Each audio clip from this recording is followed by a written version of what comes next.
नमस्कार दोस्तों, target with PS Parihar channel में आपका स्वागत है। आइए शुरू करते हैं और देख लेते हैं कि दैनिक सायंकाल समाचार के इस वीडियो में विद्यार्थी जीवन से संबंधित कौन कौन सी सूचनाएं हैं। तो वीडियो को जल्दी से लाइक कर दें, शेयर कर दें। जिन छात्रों ने चैनल को अभी भी सब्सक्राइब न किया हो तो जल्दी से सब्सक्राइब कर लें ताकि आप लोगों को इसी प्रकार की ऑथेंटिक और सॉलिड अपडेट्स सबसे पहले मिलती रहें। आगे बढ़ने से पहले एक सूचना है उन विद्यार्थियों के लिए जो विद्यार्थी यूपी ट्रिपल एससी की वैकेंसी लोअर की तैयारी कर रहे हैं। वे सभी भर्ती चक्षु प्रकाशन की इस बेस्ट बुक को ले सकते हैं जिसे आप लोग यहाँ पर देख रहे हैं। काफी अच्छी ये पुस्तक है। इसमें 15 प्रैक्टिस सेट आपको मिलेंगे और 2 सॉल्व पेपर मिलेंगे। चक्षु प्रकाशन की ये बेस्ट बुक आप लोगों को सभी कापी किताबों की दुकानों में मिल जाएगी और अगर आप लोग ऑनलाइन मंगवाना चाहते हैं तो उसकी लिंक मैंने डिस्क्रिप्शन बॉक्स और कमेंट बॉक्स दोनों जगह उपलब्ध करा दी है। आप लोग इसको ऑनलाइन भी मंगवा सकते हैं। यहाँ पर देख सकते हैं आप लोग, ये सॉल्व पेपर है पिछला, इसमें क्वेश्चन दिए हुए, उसके बाद में नीचे आंसर और उसके बाद में सभी प्रश्नों की विस्तृत व्याख्या भी आपको इसमें मिल जाएगी। ट्रिपल एससी लोअर के साथ साथ में चक्षु प्रकाशन की एक यूपी स्पेशल की भी बुक आती है सामान्य ज्ञान की, जिसे आप लोग यहाँ पर देख सकते हैं। इसमें आप लोगों को यूपी ट्रिपल एससी और अन्य जितनी भी भर्तियां हैं, जहां पर भी यूपी स्पेशल पूछा जाता है वहां के लिए ये बुक आपके काम आएगी। इसकी भी लिंक मैंने डिस्क्रिप्शन बॉक्स और कमेंट बॉक्स दोनों जगह उपलब्ध करा दी है। आप लोग इसको भी ऑनलाइन मंगवा सकते हैं। चलिए शुरू करते हैं। सबसे पहले जो ये देखिए, यूपी ट्रिपल एससी से आज 12 नोटिस जारी हुई हैं। 2 तारीख इसमें लिखी थी, 3, 4, 5, 6, 7, 8 और 9, 10। हम लोग थोड़ा सा जल्दी देखेंगे। जो एजीटीए की नई वैकेंसी है जिसकी परीक्षा होने वाली, तो 2759 पदों पर यह विज्ञापन निकला था। उसके सापेक्ष 63,693 विद्यार्थियों को क्वालिफाई कराया गया। तो इसमें लगभग 24 गुना विद्यार्थी, क्या कहें, इसमें सभी विद्यार्थियों को बुला लिया गया है। यहाँ पर आप लोग देख भी सकते हैं, लिखा है ऑनलाइन आवेदन करने वाले अभ्यर्थियों में से प्रारंभिक अर्हता परीक्षा 2025 में वास्तविक स्कोर अथवा नॉर्मलाइज्ड स्कोर में 0 या उससे कम नकारात्मक अंक प्राप्त करने वाले अभ्यर्थियों को अलग करते हुए प्रारंभिक अर्हता परीक्षा 2025 नॉर्मलाइज्ड स्कोर के आधार पर मुख्य परीक्षा के लिए समस्त श्रेणियों हेतु निर्धारित कट ऑफ 0.24 अंक से कम अंक प्राप्त करने वाले 2 अभ्यर्थियों को छोड़ करके शॉर्ट लिस्ट हो रहे समस्त अभ्यर्थियों के परिणाम को माननीय आयोग द्वारा अनुमोदित किया गया। तो यानी कि जितने विद्यार्थियों ने लगभग आवेदन किया था, पेट में जिनके पास योग्यता थी, सभी विद्यार्थियों को बुला लिया गया है। इसका मतलब एग्रीकल्चर के विद्यार्थी ही इतने हैं। लगभग अंदाजा लगाया जाता है कि उत्तर प्रदेश में एग्रीकल्चर के जो विद्यार्थी हैं जो कंपटीशन में इस समय, उनकी संख्या लगभग 75,000 के आसपास है। मैंने इसको लेकर के एक वीडियो पहले बनाया भी था। और इसके पहले आपने देखा होगा एएसओ की भी एक कट ऑफ जारी हुई थी, उसमें भी 0 से ज्यादा जिन विद्यार्थियों के नंबर थे, लगभग सभी विद्यार्थियों को उसमें भी बुला लिया गया था। तो ये होता है स्पेशल योग्यता। इसीलिए जो विद्यार्थी स्पेशल योग्यता और थोड़ा सा होशियारी से काम करते हैं, उनका सिलेक्शन आसानी से हो भी जाता है। और आजकल अगर नौकरी लेना है तो केवल मेहनत से काम नहीं चलेगा, मेहनत के साथ में बहुत सारे दांव पेच इसी तरीके के लगाने पड़ते हैं। तरीका गलत ना हो, लेकिन दांव पेच देखो बहुत जरूरी है। नहीं तो सीधे आप दौड़ लगाओगे साधारण बन करके तो फिर बड़ा मुश्किल पड़ेगा। मिलेगा तो तब भी ऐसी बात नहीं है, सफलता तो सबको मिलती है, लेकिन थोड़ा सा उसमें समय ज्यादा लगता है। और लिखा कि जिन विद्यार्थियों को देखना हो तो वेबसाइट पर जाकर के देख लीजिए। परिणाम देखना क्या, सबको बुला लिया गया, आप लोग मन लगा करके पढ़ाई करिए।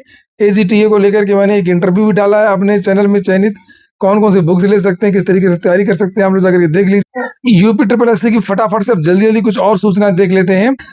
तो ये नोटिस जो है, ये आप लोग देखिए, साख सांग की अधिकारी भर्ती की है और इसकी एग्जाम इसका होना है 26 जुलाई को 10 बजे से लेकर के 12 बजे तक। तो ये विद्यार्थी अपनी जो फीस है वो जमा कर दें। जनरल और ओबीसी की विद्यार्थी 200 रुपये देंगे, SC ST की विद्यार्थी 80 रुपये देंगे। और उसके बाद में एक और नोटिस जारी हुई तब आपको जानकारी दी जाएगी एडमिट कार्ड की। तो ये फीस जमा करने के लिए नोटिस जारी। अगली सूचना है बोरिंग टेक्नीशियन की। 12 जुलाई को ये परीक्षा होनी है, फर्स्ट मीटिंग में 10 से लेकर के 12 बजे तक। तो इन विद्यार्थियों को भी यही जानकारी दी गई है कि ये विद्यार्थी सभी फीस जमा कर दें।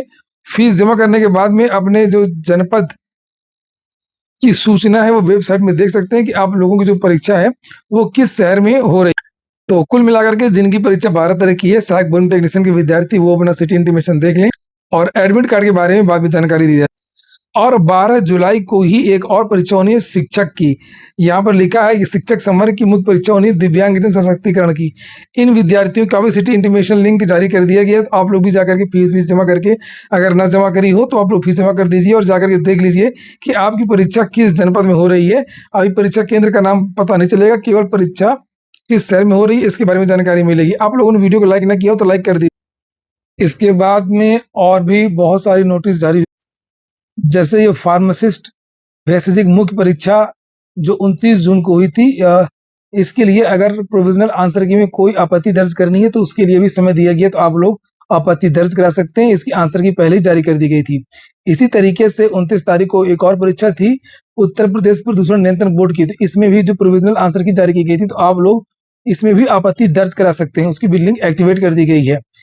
उसके बाद में यहाँ पर एक और परीक्षा हुई थी 30 जून को बीसीजी टेक्नीशियन की, इसकी भी आंसर की जारी की गई थी प्रोविजनल, इसमें भी आप लोग आपत्ति दर्ज करा सकते हैं। इसके बाद में कुछ पुरानी भर्तियां हैं 2016 की, ये देखिए इनका परिणाम जारी किया गया, आज बहुत सारी भर्तियों का रिजल्ट आ गया है। ये देखिए यहाँ पर एक लिखा हुआ है, ये टेक्नीशियन पावर इलेक्ट्रॉनिक्स लिमिटेड, एक और है, ये देखिए अनुदेशक, ये सब अनुदेशक हैं, ये सब अनुदेशक हैं, ये लाइन से अनुदेशक हैं। ये देखिए 15-16 की भर्तियां जो भी संबंधित विद्यार्थी हैं तो देख लें। तो ये बात हो गई यूपी ट्रिपल एससी की। यूपी ट्रिपल आज बहुत सारी नोटिस जारी हो गई हैं, जैसे एजीटीए की शॉर्ट लिस्टिंग जारी हो गई, एएसओ के बारे में भी जानकारी दे दी गई है और बहुत सारी उत्तर कुंजी में आपत्ति दर्ज कराने के लिए भी कहा गया। अगली सूचना है यूजीसी नेट की। बवाल कट गया है, अंग्रेजी के प्रश्न पत्र पर सवाल उठ गए हैं। आजकल पता नहीं किस तरीके से भर्ती बोर्ड पेपर बना रहे हैं, कुछ करना ही नहीं चाहते हैं, ना मेहनत करना चाहते हैं, ना ध्यान देना चाहते हैं, घोर लापरवाही होती है। और आपने देखा होगा कि शिक्षा सेवा चयन आयोग में टीजीटी का पेपर आया था, आउट ऑफ सिलेबस था। एआई से पेपर बन रहा है, किस तरीके का पेपर बन रहा है। और इसी तरीके का मामला यूजीसी नेट का। लिखा है विश्वविद्यालय अनुदान आयोग यूजीसी राष्ट्रीय पात्रता परीक्षा नेट की अंग्रेजी विषय के प्रश्न पत्र पर कई अभ्यर्थियों ने सवाल उठाए। उनका कहना है कि इस बार की परीक्षा में 60 से अधिक सवाल ऐसे पूछे गए जो पिछले साल पूछे गए थे। छात्रों का कहना है कि परीक्षा में पिछले वर्षों विशेषकर दिसंबर 2024 का जो नेट की परीक्षा हुई थी वो दोहरा दिए गए। इससे गहन तैयारी करने वाले अभ्यर्थियों को निराशा हुई है। बताते हैं 60 से ज्यादा क्वेश्चन दिसंबर 2024 का आ गया। इससे गहन तैयारी करने वाले अभ्यर्थियों की निराशा हुई। ज्ञात हो कि यूजीसी नेट अंग्रेजी परीक्षा पिछले सप्ताह हुई थी और दिल्ली विश्वविद्यालय के अंग्रेजी विभाग के छात्र चंद्रशेखर ने बताया कि पेपर 1 में सामान्य योग्यता और तर्कशक्ति से जुड़े प्रश्न अपेक्षाकृत सामान्य थे, लेकिन डेटा इंटरप्रिटेशन आंकड़ों की व्याख्या वाला भाग कठिन रहा। उनके अनुसार पेपर 2 में अधिकांश प्रश्न सीधे पिछले वर्षों की नेट परीक्षाओं से पूछे गए और उन्होंने दावा किया कि 60 से अधिक सवाल पुराने प्रश्न पत्रों से थे। जिन लोगों ने प्रीवियस ईयर का क्वेश्चन पेपर देखा होगा तो पूरा कर दिया होगा उन लोगों ने, जबकि 40 से अधिक सवाल केवल दिसंबर 2024 की नेट से आए थे। चंद्रशेखर ने बताया कि समस्या केवल प्रश्नों के दोहराए जाने की ही नहीं रही, तो इस तरीके का उल्टा पुल्टा पेपर बना रहे हैं। बताइए, विद्यार्थी इतनी मेहनत से पढ़ाई कर रहे हैं और कुछ ऐसे विद्यार्थी होंगे जो सीधे दिसंबर 2024 का ही पढ़ा होगा, तब कुछ तो ऐसे भी होंगे ना। किसी ने मान लिया 5 साल का पढ़ा, किसी ने 2 साल का पढ़ा, किसी ने दिसंबर वाला ही पढ़ा होगा, उसको तो काम ही हो गया। तो ये योग्य विद्यार्थियों के साथ में अन्याय अभी हमने उत्तर प्रदेश में भी देखा, घोर लापरवाही हुई है। जैसे होमगार्ड का पेपर बहुत कठिन आ गया था, बताते हैं दरोगा लेवल का आ गया था, दरोगा वाला पेपर बहुत सारा आ गया था, कट ऑफ इतनी चली गई कुछ समझ में नहीं आई। तो इस तरीके के पेपर बनाए जा रहे हैं, आउट ऑफ सिलेबस क्वेश्चन पूछे जा रहे हैं। टीजीटी का आपने देखा किस तरीके का रिजल्ट आया है।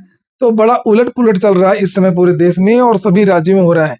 केंद्र में भी देख लीजिए, नीट का पेपर लीक हो रहा है, महाराष्ट्र में टीटी का पेपर लीक हो रहा है, उत्तर प्रदेश में अजीब से कट ऑफ जा रही है सभी भर्तियों की। उत्तर प्रदेश में किसी भर्ती की कट ऑफ 80 से कम नीचे जा ही नहीं रही है।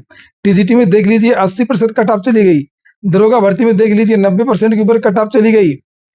असिस्टेंट प्रोफेसर भर्ती का रिजल्ट आया, उसकी कट ऑफ आप लोग देख लीजिए। खैर, अब क्या कहा जाए, जो भी कहना है आप लोग कमेंट बॉक्स में कहिए। ये हो गया आज का वीडियो आपको अच्छा लगा हो कि काम का तो लाइक बस कर दें। जिन छात्रों ने चैनल को सब्सक्राइब ना किया सब्सक्राइब कर लें। पूरा वीडियो सुनने के लिए बहुत बहुत धन्यवाद।